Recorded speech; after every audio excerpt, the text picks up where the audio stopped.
এক নাম্বার, যারা সুদ খায়, যারা সুদ দেয়, যারা সুদের সাক্ষী হয় এবং যারা সুদের আদান প্রদান লেখে। নবী করিম সাল্লাল্লাহু আলাইহি ওয়াসাল্লাম তাদের সকলকে অভিশাপ দিয়েছেন। বুখারী ইবনে মাসউদ রাদিয়াল্লাহু আনহু। ২ নাম্বার, বান্দার ওপর আল্লাহর অধিকার হলো তারা কেবল তারই আনুগত্য ও দাসত্ব করবে এবং তার সাথে কোনো অংশীদার বানাবে না। সহিহ বুখারী।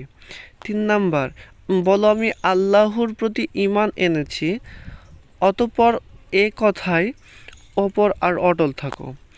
যে কেউ এই ঘোষণা দেবে, আল্লাহ ছাড়া কোনো ইলাহ নাই, আর মুহাম্মদ সাল্লাল্লাহু আলাইহি সাল্লাম আল্লাহর রাসূল, আল্লাহ তাকে জাহান্নামের জন্যে নিষিদ্ধ করে দেবেন।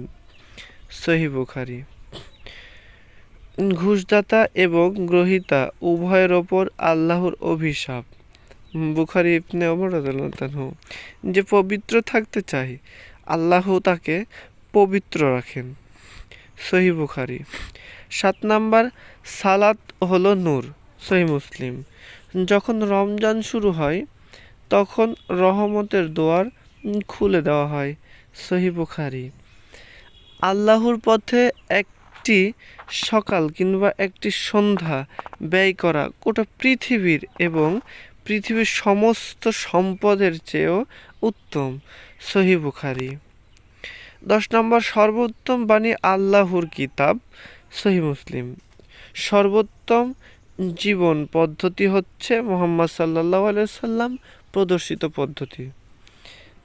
সহিহ মুসলিম। ১২ নম্বর, যে আমার অনুগত্য করলো সে আল্লাহর অনুগত্য করলো। সহিহ বুখারী। যে আমাকে অমান্য করলো সে আল্লাহকে অমান্য করলো।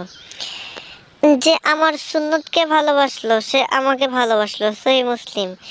যে আমার সুন্নত থেকে বিমুখ হলো সে আমার লোক নয়। সহিহ মুসলিম।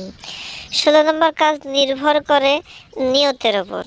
সহিহ বুখারী। প্রত্যেক ব্যক্তি তার কাজের সেই ফলই পাবে যা সে নিয়ত করেছে। সহিহ বুখারী।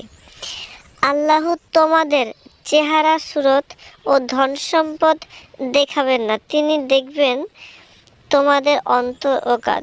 সহিহ মুসলিম। ১৯ নম্বর, তোমাদের মধ্যে সবচেয়ে ভালো মানুষ তারা যাদের আচার ব্যবহার সবচেয়ে ভালো। সহিহ বুখারী। ২০ নম্বর, আল্লাহর নবী চরিত্র ছিল ঠিক কোরআনের মতো। আয়েশা রাদিয়াল্লাহু আনহা। সহিহ মুসলিম। ২১ নম্বর, দিন খুব সহজ। সহিহ বুখারী। ২২ নম্বর, দিন হলো কল্যাণ কামনা। সহিহ মুসলিম। ২৩ নম্বর, আল্লাহ যার ভালো চান তাকে দিনের সঠিক জ্ঞান দান করেন। সহিহ বুখারী। ২৪ নম্বর, দুনিয়া মুমিনের জন্য কারাগার আর কাফিরের বেহেশত।